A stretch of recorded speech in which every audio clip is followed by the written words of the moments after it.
శాంతాకారం భుజగశయనం పద్మనాభం సురేశం విశ్వాధారం గగనసదృశం మేఘవర్ణం శుభాంగం.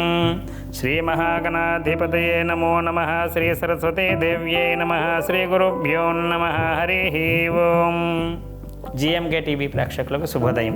నేటి కాలమాన విశేషాలను గమనిద్దాం. స్వస్తి శ్రీ చాంద్రమాన విశ్వావసనామ సంవత్సరం ఉత్తరాయణం శిశిర్ ఋతువు మాఘమాసం కృష్ణపక్షం తేదీ 14/2/2026 శనివారం సూర్యోదయం 6:25 సూర్యాస్తమయం 5:58 తిథి ద్వాదశి సాయంత్రం 4:01 వరకు నక్షత్రం పూర్వాషాఢ సాయంత్రం 6:16 వరకు వర్జం రాత్రి 2:47 నుండి 4:29 వరకు దుర్ముహూర్తం ఉదయం 6:25 నుండి 7:57 వరకు అమృతకాలం మధ్యాహ్నం 1:03 నుండి 2:47 వరకు. నేటి విశేషం తిలద్వాదశి. మనకి నిన్నటి రోజు ఏకాదశి ఉపవాసం చేసినటువంటి వాళ్ళు ఇవాటి రోజు ద్వాదశి నాడు పాలన చేయాలి, అంటే ఉపవాస దీక్షను విరమించాలి. కానీ తిలద్వాదశిని ఆచరించేటటువంటి వాళ్ళు ఎవరైతే ఉన్నారో ఇవాటి రోజు ప్రత్యేకించి ఇవాటి రోజు మాత్రమే ఉపవాసం ఉంటారు. ఈ తిలద్వాదశి నాడు ఏకాదశి ఉపవాసం చేస్తే వాళ్ళు ఉపవాసం ఉండడానికి పని చేయదు. వాళ్ళు మాత్రం ఇవాళ ద్వాదశి గడియల్లో పాలన చేసేయాలి. నిన్న ఉపవాసం లేనటువంటి వాళ్ళు ప్రత్యేకించి తిలద్వాదశి నాడు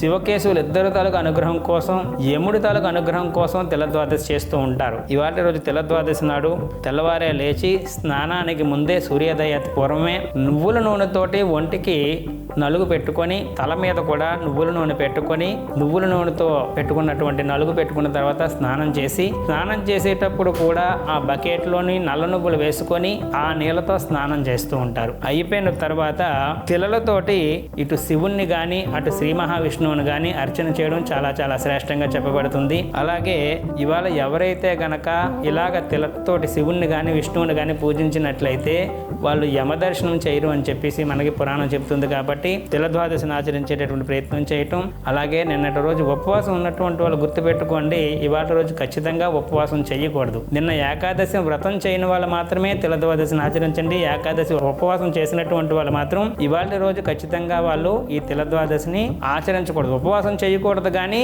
తిలద్వాదశి నాడు నువ్వులతో చేసుకోవాల్సినటువంటి విధి విధానాలన్నీ చేసుకోవచ్చు. ఇవాళ రోజు నువ్వుల దానం కూడా చాలా శ్రేష్టంగా చెప్పబడుతుంది. అలాగే ఇవాళ రోజు శనివారం కూడా కలిసి రావడం వల్ల శనీశ్వరుడికి చేసేటటువంటి నువ్వుల దానం కానీ తైలాభిషేకాలు కానీ సాక్షాత్తు యముడి తాలూకు అనుగ్రహం పొందేందుకు ఇది చాలా చక్కనైనటువంటిదిగా దాన్ని ఆచరించే ప్రయత్నం చేయటం, ఇటు శని దోషంతో పాటు యముడి తాలూకు అనుగ్రహం పొందేందుకు గాను తిలద్వాదశిని ఆచరించడం చాలా చాలా ఉత్తమంగా చెప్పబడుతుంది. రేపటి రోజుని మాఘమాసంలో వచ్చేటటువంటి ఆఖరి ఆదివారం అన్నమాట. ఈ ఆదివారం నాడు సూర్య ఆరాధన ఏ విధంగా చేసుకోవాలి, దాని తాలూకు విశేషాలు ఏంటి అనేటటువంటి రేపటి కాలమానంలో తెలుసుకునే ప్రయత్నం చేద్దాం.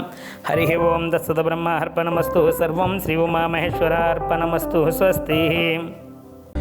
జ్యోతిష సలహాలకై సంప్రదించండి కోమలాపల్లి చౌడేశ్వరి నందన్ శర్మ, ప్రముఖ జ్యోతిష సిద్ధాంతి, ఆధ్యాత్మికవేత్త. శ్రీ చౌడేశ్వరి జ్యోతిషాలయం, చినరాజుపేట, అనకాపల్లి. Phone number 8500267002.